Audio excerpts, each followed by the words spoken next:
Today topic of discussion is application of derivatives, and topic is tangent and normal. Very important topics. This is a theory that I need. We need 11th class straight line topics. In 11th class straight line you have studied that if this is your x-axis and this is y-axis, this is origin, this is a line L which makes an angle theta with positive direction of x-axis in anti-clockwise sense, then slope of the line L is tangent theta. Then the slope of the line M is tangent theta. But in 12th class, this slope may be taken as if you have a, let me discuss here, if you have a curve y is equal to fx and this is a point P, if you draw a tangent to this line, then the slope of the tangent will be at P is dy by dx at P. Difference क्या है, simple ध्यान से समझ लीजिए। इस topic में हम slope of straight line लेते थे, यहाँ पे हम स्लोप ऑफ ए कर्व लेते हैं एट पर्टिकुलर पॉइंट। डिफ्रेंशिएट हम कर्व को करते हैं, लेकिन d Y by D x में हम ये पॉइंट पी पुट करते हैं तो जो आंसर आता है वो slope of this red line आ जाता है। इसलिए हम slope of tangent at P, actually slope of tangent at P mean tangent itself is a straight line, but D Y by D X at P जो आपके पास आएगा वो एक स्ट्रेट लाइन की स्लोप आएगी। तो स्लोप का पॉइंट क्लियर है। ये सारे मेथड हमारे 11th क्लास की स्ट्रेट लाइन के हैं कि slope of x axis zero, क्यों जीरो होती है, बड़ा सिंपल सा लॉजिक है। बिकॉज ये आपका एक्स एक्सिस है, अगर जो आप कोई पैरेलल में ऐसे लाइन ड्रॉ करें तो this line will makes angle 0 degree with x axis and tangent of zero is zero, therefore slope of x axis is zero. Slope of y axis simply y axis है, इसका अगर ये angle measure करें 90 degree है और tangent 90 degree not defined होता है, it mean the slope is 1/0। Fourth point, slope of a line equally inclined to the axis. Equally inclined to the axis mean if this is x-axis, this is y-axis, this is a line equally inclined to the axis, mean this will makes equal angle with both the axis. If total is 90 degree, equal angle means 45 degree. Either this case or this case, this angle will be again 45 degree. So 45 plus 40, 90, 135, tangent 135 minus 1, tangent 45, 1, it mean we are taking both the sides.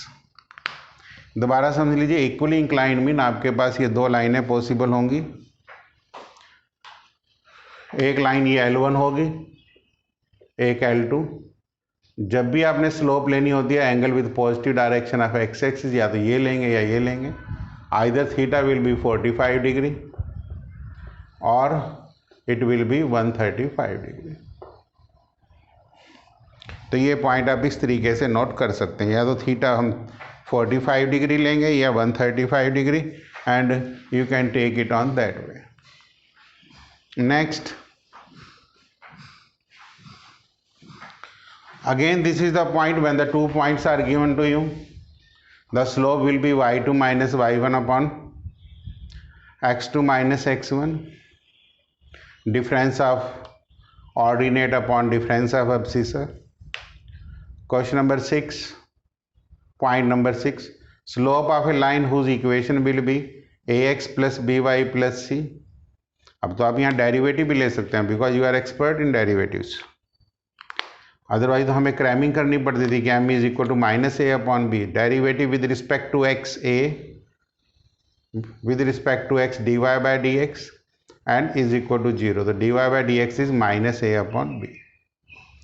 If equal slopes means lines are parallel, perpendicular slope means product of the slope is -1. Now this is the equation of the line, one point form line होती थी, passing through x1/1 and having slope m। इस line की हमने आपको cramming करा रखी है कि y minus y1 is equal to m times of x minus x1। तो m जो है वो यहाँ पे स्लोप है। It mean equation of tangent भी एग्जैक्टली सेम है। Equation of tangent at a point P, क्योंकि y minus y1 is equal to, ये स्लोप ही है जो ऊपर आप करो की हेल्प से निकालेंगे, into x minus x1। Slope of a normal, पहले नॉर्मल देख लीजिए क्या होता है। आप कहेंगे normal is a line which is perpendicular to the tangent at a point of contact. Normal is a line which is perpendicular to the tangent at a point of contact. ये point ध्यान में रख लेना कि normal is a straight line which is perpendicular to the tangent at P कह लीजिए। अभी अभी आपने पढ़ा प्रोडक्ट ऑफ द स्लोप -1 होता है, दो परपेंडिकुलर, इसलिए इसका नेगेटिव रेसिप्रोकल, जो स्लोप यहाँ आएगी उसका -1/दिस, इसलिए इक्वेशन ऑफ नॉर्मल वही रहेगी। मेन ये होती है m में या तो आप स्लोप ऑफ टेंजेंट यूज करेंगे या स्लोप ऑफ नॉर्मल। यहाँ पे आप स्लोप ऑफ नॉर्मल यूज कर रहे हैं, y minus y1 is equal to -1/dy/dx at P into x minus x1। तो ये स्लोप ऑफ नॉर्मल्स हो गया। बेसिकली तो कॉन्सेप्ट्स तो बहुत सिंपल हैं, स्लोप ऑफ टेंजेंट है, स्लोप ऑफ नॉर्मल के, स्ट्रेट लाइन के टॉपिक्स हैं। इस एक्सरसाइज में 7-8 सम्स काफ़ी इंपॉर्टेंट रहते हैं, रेस्ट ऑफ द सम्स काफ़ी इजी भी हैं। ऐसा नहीं है कि बहुत मुश्किल सम्स हैं सारे। Let us take today's few easy questions and the topic exercise related to this topic is your 6.3. I hope from 6.3 today you can easily solve 8 questions. Let me take your first questions. Question number 1 to 8 आज आप कर लेना। Find the question number 1 exercise 6.3, बहुत symbols questions हैं, पर main energy आपको topic समझने में लगानी है।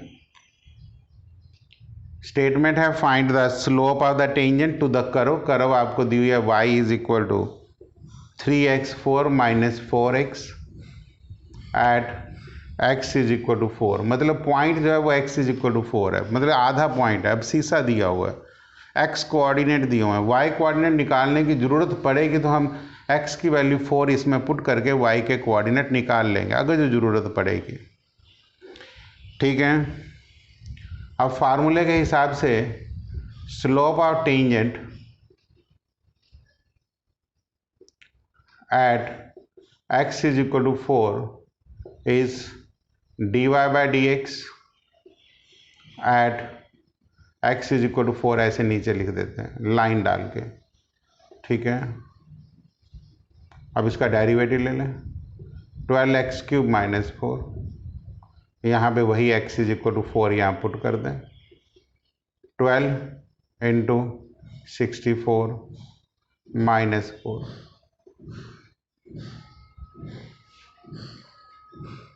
क्या आ जाएगा 48 76 764 इज योर आंसर। मैंने कहा ना सम्स बहुत इजी है, सिर्फ कॉन्सेप्ट पकड़िए और थोड़े से टॉपिक बच्चे को जो मुश्किल लगता है वो 11th क्लास के लिए लगते हैं। मीन जिसने 11th में स्ट्रेट लाइंस बहुत अच्छे तरीके से पढ़ी हैं तो टॉपिक्स बिल्कुल भी मुश्किल नहीं है। अगर जहाँ स्टूडेंट्स को थोड़ी 12th मुश्किल लगती है तो बिकॉज 11th में कैजुअल फ्री एटीट्यूड रहता है, और अगर जो हम बैलेंस तरीके से पढ़ते रहें दोनों क्लासेस को तो कोई टफ नहीं है। इसलिए एग्जामिनर ज़्यादा स्ट्रेस एप्लीकेशन ऑफ डेरिवेटिव से ही आता है। तो मैंने फर्स्ट क्वेश्चन आपको करके दिखाया। Let me take your second questions कि find the slope of the tangents to the curve.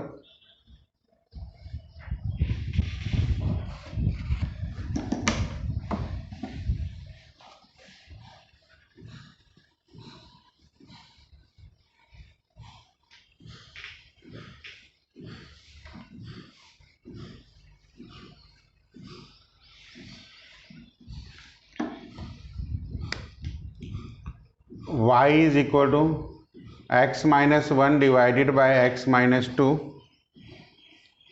comma x is not equal to 2 at x is equal to 10. Same slope of tangent ही पूछा जा रहा है. At x is equal to 4, this implies dy by dx. Same line डाल के x is equal to 4, derivative x minus question 2 लगेगा, x minus 2, that is minus 1 divided by, और at x is equal to 4, answer is -1/4.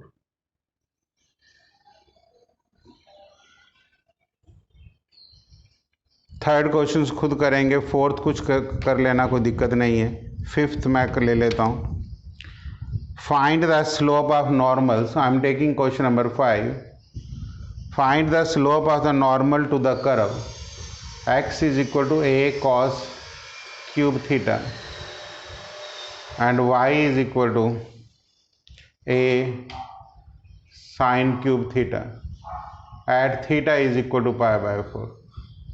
अब आप यहाँ से slope of normal निकालेंगे, जो आपको पता negative reciprocal of slope of tangent eight p होती है. ये तो फार्मूला है. वर्किंग में अब चाहें तो आप इसको सिंप्लीफाई करके ये लिख सकते हैं -dx/dy. मुझे कोई फ़र्क नहीं पड़ता. मतलब पहले आप dx/d निकाल लें. 3a cos square theta into minus sine theta. ऐसे dy/d निकाल लें. 3a sine square theta cos theta. यहाँ वैल्यू पुट कर लें. dx ऊपर आएगा, ये नीचे. 3 से 3 कैंसल्ड. साइन थीटा से sine theta cancel, cos theta से कॉस. तो खाली क्या बच गया? Minus cos theta upon sine theta बच गया. और at theta is equal to pi/4. Final answer is cot theta at theta pi/4.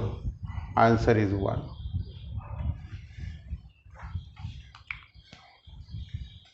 दोबारा देख लीजिए. x is equal to a cos cube theta, y is equal to a sine cube theta, theta at pi/4. dx/d theta निकाल दिया, dy/d theta. Slope of normals दोनों को divide किया. Cos से cos cancel, sign से sign, जो बचा लिख दिया. cot थीटा आ गया pi/4. तो आंसर आपका स्लोप ऑफ नॉर्मल यही आएगा. सिक्स्थ आपके होमवर्क में दे रहा हूँ. Question number 7. Find the slope of the tangents to the curve.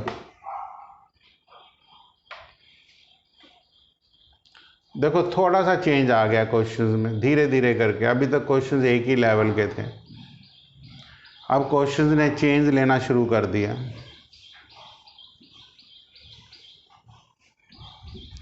पहले पॉइंट दिया होता था, अब आपने पॉइंट निकालना है.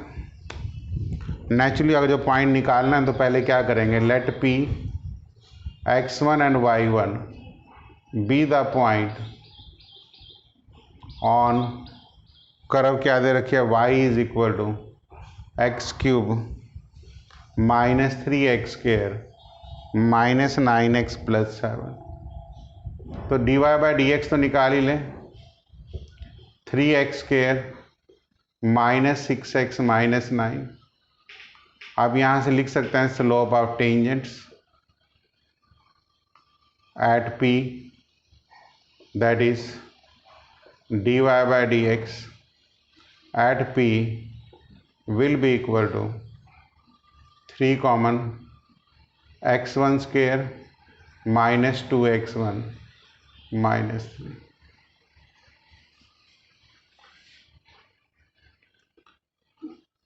क्योंकि p के जो कोऑर्डिनेट हैं वो पुट कर दिए मैंने, x1 minus 3 into x1 plus 1। Factor बनाने की ज़रूरत नहीं है, बट जिनको आती हैं बना लेने चाहिए, बिकॉज कैलकुलेशंस ईजी होती हैं। Now this slope of tangents at p is parallel to x-axis, and this implies 3 times of x1 minus 3 into x1 plus 1 is equal to 0, because slope of x-axis is 0। ये मैंने theory में अभी revise करा दिया आपको। इसका मतलब मैंने आपको कहा कि जिसको आती है वो कर लो, तो मेरा पर्पज़ यही होता है, कैलकुलेशन एकदम आ जाती है। इसका मतलब x1 की वैल्यू एकदम -1 आ गई और एक 3 फ्रॉम फर्स्ट। अगर जो आप एक वैल्यू -1 लेते हैं तो y की वैल्यू यहाँ से क्या आएगी, कैलकुलेट कर लो, -1 का क्यूब -3 इंटू -1 का स्क्वायर -9 इंटू -1 प्लस 7। तो this is -1, this is -3, this is +9, this is +7, this is 12। Similarly if you take 3, अगली वैल्यू कैलकुलेट कर लो, 3 क्यूब -3 क्यूब -27 प्लस 9 7, तो -20 आ गया, क्योंकि 9 और 27 ये तो कैंसल्ड ही हो जाएंगे, -27। देयरफॉर दो फाइनल पॉइंट्स क्या आ गए, -1, -12 एंड 3, -20। तो this will be your final answer. यही पॉइंट्स मैंने आपको कम्युनिकेट किया था कि क्वेश्चंस में यही आपके क्वेश्चन नंबर 7 डिस्कस हुआ है। Question number 8, find a point on the curve. Same तरीका है, पॉइंट को लेट करना पड़ेगा। Tangent is parallel to the कोड। टेंजेंट स्लोप तो निकाल ही लोगे, पैरेलल टू द कोड मतलब स्लोप ऑफ कोड मैं हिंट दे देता हूँ, अपने आप करना कि स्लोप ऑफ कोड यहाँ से क्या आ जाएगी। पॉइंट कौन कौन से हैं, 2 0 एंड 4, 4। तो स्लोप ऑफ द कोड will be 4 - 0 upon 4 - 2, that is 4/2। Slope of कोड 2 आएगी। y2 - y1 upon x2 - x1। Point on the curve means, hint दे रहा हूँ, तो dy/dx at p will be equal to 2। इसका डेरिवेटिव क्या आएगा, 2 times of x - 2 will be equal to 2। This implies x - 2 is equal to 1, x will be equal to 3। और curve आपके पास क्या थी, y इज इक्वल टू, तो देयरफॉर पॉइंट क्या आ गया, 3 और 1। ये आपका आंसर आएगा। मैंने हिंट दिया आपको, लिखने का तरीका वैसे ही रहेगा जैसे क्वेश्चन नंबर 7 है, ये बात ध्यान में रख लेना। आज आप ये 8 क्वेश्चंस करिए और कॉन्सेप्ट्स को बार बार रिवाइज करो। लिखेंगे बिल्कुल इसी तरीके से, लेकिन आप प्रैक्टिस के लिए तो डायरेक्ट जा सकते हैं, बट लिखने का तरीका आपका एक अलग है, वो आप इस तरीके से कम्युनिकेट कर सकते हैं। आज आप इतना ही करिए।